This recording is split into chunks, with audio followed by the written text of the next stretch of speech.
মানুষ তো চেয়ারের জন্য জানও দিতে চায়, ঠিক না? সামান্য একটা ইউনিয়নের চেয়ার, এটার জন্য মরতেও রাজি, মারতেও রাজি।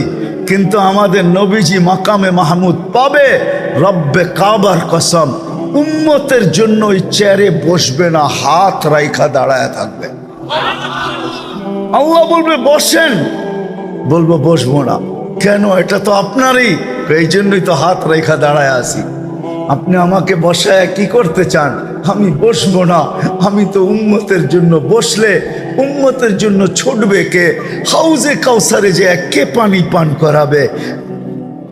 আমি যদি বৈশা পড়ি, উম্মতকে হাউজে কাউসারে কে পানি পান করাবে? আমি যদি বৈশা পড়ি, তাইলে মিজানের পাল্লায় যে কে মনিটরিং করবে? কে দেখবে যে পাল্লা সামনে ঝুঁকতেছে না পিছে ঝুঁকতেছে? যদি সামনে না ঝুঁকে, তো আপনি আমার সাথে ওয়াদা করছেন, সাউফা ইউতিকা রাব্বুকা ফাতারদা। আপনি বলছেন আমাকে রাজি করে ছাড়বেন। আপনি বলছেন লা ইউখজিকা ফি উম্মতিক, আপনার উম্মতের ব্যাপারে আপনাকে লজ্জিত করব না। আপনি বলছেন সাফি তুসাফা, আমি সুপারিশ করলে নাকি দিবেন। সালতোতা, আমি চাইলে নাকি আপনি দিবেন। তো আমি মিজানের কাছে ছুটবো, যদি পাল্লা সামনে না ঝোঁকে তো ওইখানেই হাত উঠায়া দিব। পাল্লা ঝুঁকায়া দেন না, আমি বসলে কে যায় ওইখানে হাত উঠাবে? আমি বসবো না। তৃতীয়, আমি বসবো না, পুলসেরাতের কাছে ছুটা যাব।